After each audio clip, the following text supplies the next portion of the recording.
umetoka hapa? Sina kuuliza ni nani huyu msichana mwenye umetoka hapa?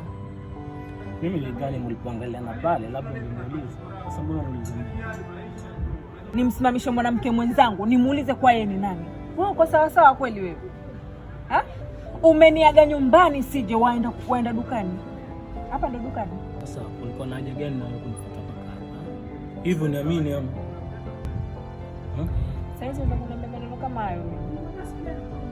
Yaani toka unitie ujauzito sisi. Umebadilika sana. Umenibadilikia. Sikuelewi. Nini kinachokufanya uwe hivyo? Ninyi wanawake lakini unataka nini?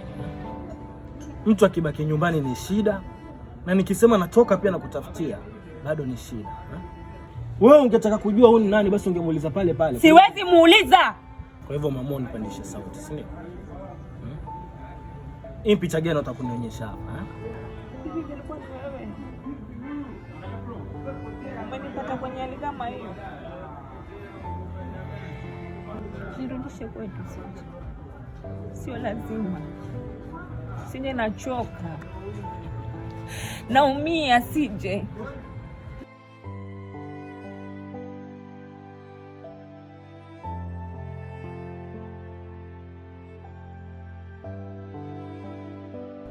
Hata kama ni wewe sije, ungesikiaje sije? Sije mimi nakupenda sije. Mbona unanifanyia hivyo?